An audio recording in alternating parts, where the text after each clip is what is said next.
Hello everyone, welcome back to my channel. তোমরা সবাই কেমন আছো? আশা করি সবাই খুব ভালো আছো। তো আগের পার্টেই তোমাদেরকে দেখিয়েছিলাম যে আমরা সমুদ্র থেকে ঘুরে এসে মুড়ি রুটি খেয়ে একটু তারপরে আবার বেরিয়ে পড়েছি সাইট সিন দেখতে।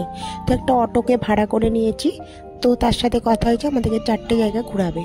তো প্রথমে আমরা যাচ্ছি, এটা হচ্ছে দীঘাতে যে নতুন জগন্নাথ মন্দিরটা হয়েছে তার পাশ দিয়ে। যেহেতু এখনও উদ্বোধন হয়নি আর যেহেতু এখনও খোলা হয়নি, ওই কারণে আমরা দাঁড়ালাম না, বাইরে থেকেই মন্দিরটা দেখলাম। তো তারপরে আমরা সোজা চলে গেছি হচ্ছে মোহনায়। আর ওই জগন্নাথ মন্দিরটা কিন্তু উদ্বোধন হবে অক্ষয় তৃতীয়ার সময়। তো যাই হোক, আমরা মোহনায় চলে এলাম। আর দেখো মোহনাতে কত রকমের তোমাদেরকে মাছ দেখালাম। আর এটা হচ্ছে মোহনাতে জানো ট্রলারে করে সব মাছগুলো এখানেই আসে এবং এখানে অনেক লোকও আছে, কিন্তু এত দুর্গন্ধ যেখানে থাকাটা খুবই ইম্পসিবল হয়ে দাঁড়াচ্ছিল। মানে একটুক্ষণ ছিলাম, তো মোহনার চারপাশে অনেক দোকানদানি ছিল, তো সেখান থেকে গুটি কয়েক কিছু জিনিস কিনলাম। কিনে আমরা বেশিক্ষণ থাকলাম না, কারণ এত গন্ধ যে থাকা যাচ্ছিল না। আমার ছেলে খুব কান্নাকাটি করছিল, বায়না করছিল জিনিস কিনবে বলে। তো ওই জন্যই তাকে নিয়ে তাড়াতাড়ি করে চলে গেলাম। তো এখানে অনেক রকমেরই মাছ ছিল, ইলিশ, চিংড়ি, তারপরে শুটকি মাছ, পমফ্রেট মাছ, নানা রকম মাছকে শুকিয়ে রাখা হয়েছে। এই যে দেখতে পাচ্ছ এই যে মাছগুলো, কিন্তু প্রচুর গন্ধ ছাড়ছিল। এখানে তাও অল্প পরিমাণ, বাজারে গেলে তো আরও অনেক রকমের মাছ দেখতে পাওয়া যেত। তো যাই হোক, আমরা বাজারের দিকে যাইনি, আমরা মোহনা থেকে তারপরে আবার অটোয় করে চলে গেলাম। আর এগুলো দেখো, এগুলো হচ্ছে ভেরি, এখানে হচ্ছে মাছ চাষ করা হয়, চিংড়ি মাছ আরও নানা রকমের মাছ চাষ করা আমাদেরকে অটোওয়ালাটা বলল। তো তাই আমরা জানতে পারলাম। আর দূরে দেখো একটা ব্রিজ দেখতে পাচ্ছ, যত সম্ভব মনে হচ্ছে ওটা ট্রেন চলাচলেরই ব্রিজ। আর তার নিচে একটা ট্রলার ছিল যেগুলোতে করে মাছ আনা হয়। তো অনেকেই এখানে ট্রলারে দাঁড়িয়ে আছে যেগুলোতে করে মাছ আসে। তো তারপরে আমরা নেমে পড়লাম হচ্ছে শঙ্করপুর। তখন প্রচুর রোদ উঠে গেছিলো, মানে আমি কিন্তু ভাগ্যে সোয়েটার পরে যাইনি, কারণ এত গরম করছিল। সবাই পরে গিয়েছিলো কিন্তু আমি পরে যাইনি, জানতাম যে প্রচুর গরম করবে। তো যাই হোক, তো এখানে একটু শঙ্করপুরটা তোমাদেরকে দেখাচ্ছি। তো একটু ঘুরে টুরে ছেলে একটু বায়না করছিল আইসক্রিম খাবে বলে, তো ওকে একটা আইসক্রিম কিনে দিলাম আর আমরাও একটা করে আইসক্রিম খেলাম। তো মা খাইনি।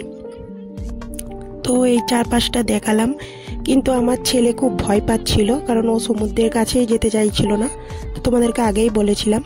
তো যাই হোক, আমি একটু গিয়ে ভেবেছিলাম হয়তো ছবি তুলবো বা কিছু ভিডিও করব, কিন্তু সেসব কিছুই করা হলো না, বেশিক্ষণ থাকতেই পারলাম না। আর এই যে দেখতে পাচ্ছ সবাই এখানে কি সুন্দর গাড়িতে করে ঘুরছে বিচের চারপাশে, খুব সুন্দর জায়গাটা লাগছে। তো তারপরে কি করলাম, ছেলেকে হাঁটিয়ে নিয়ে চলে গেলাম। তো তারপর আমরা ওখান থেকে আবার চলে এলাম আরেকটা মন্দির। এটা হচ্ছে উড়িষ্যা স্টেটের দিকে পড়বে, হচ্ছে রাধাকৃষ্ণের মন্দির।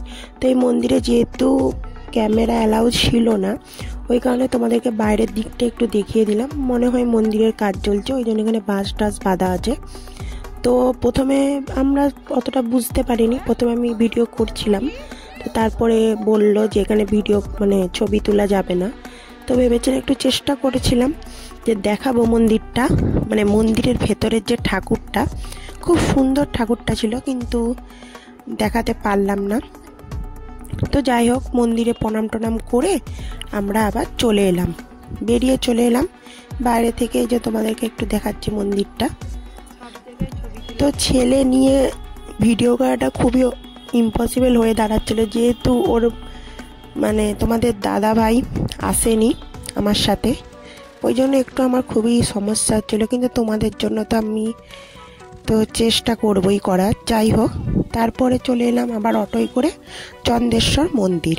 এই দুটো মন্দিরই উড়িষ্যা স্টেটের দিকে পড়ছে। এই যেখানে কত দোকান বসেছে এবং কত জিনিস, সব কিছু, যেহেতু এটা শিব মন্দির, চন্দ্রেশ্বর মন্দিরটা যেহেতু শিব মন্দির, তাই শিবেরই সমস্ত কিছু জিনিস আছে। আর আমরা জুতোগুলো অটোর মধ্যে খুলে তারপরে মন্দিরে প্রবেশ করলাম, কারণ আমাদেরকে অটোওয়ালা বলে দিয়েছিল না হলে আবার 5 টাকা করে জুতোর জন্য লাগবে। আর মন্দিরের ভেতরেও কিন্তু অনেক দোকানদানি আছে, সমস্ত শিব সব বিক্রি হচ্ছে, আরও অনেক কিছু। তবে এই যে লাইনটা দেখতে পাচ্ছ, এই লাইনটা কিন্তু পুজো দেওয়ার লাইন। আর এখানে ষাঁড় মানে যেহেতু শিবের মন্দির, ষাঁড় গরুকেও পুজো করা হচ্ছে আর লাইন দিয়ে সবাই পুজো দিচ্ছে। আমাদের পুজো দিবার মতো তো সময় ছিল না, কারণ অত দেরি করলে আমাদের সেদিকে হোটেলে যেতে দেরি হয়ে যাবে। আর যেহেতু আমাদের একদিনের ট্যুর, তো তার মধ্যেই আমাদেরকে মোটামুটি ঘুরে নিতে হয়েছে। তো বেশিক্ষণ ছিলাম না, একটু মন্দিরগুলো দর্শন করলাম, ঠাকুরকে একটু দর্শন করলাম। তো প্রচণ্ড রোদ, মানে চারিদিকে, যে ঠিকভাবে ভিডিও করতে পারছিলাম না, ছেলে এদিক ওদিক ছুটে চলে যাচ্ছে ওই কারণে। তো যাই হোক, তারপরে আমরা অটোয় করে আবার হোটেলের দিকে চলে গেলাম। তো এবারে হোটেলে গিয়ে আমরা স্নান টান করে খাওয়া দাওয়া করে একটু রেস্ট নেব। রেস্ট নিয়ে তারপরে আমরা আবার সাইট সিন দেখতে বেরোবো। তো আজকের মতো, আর ভিডিওটা ভালো লাগলে অবশ্যই like, comment, share and subscribe করে দিও।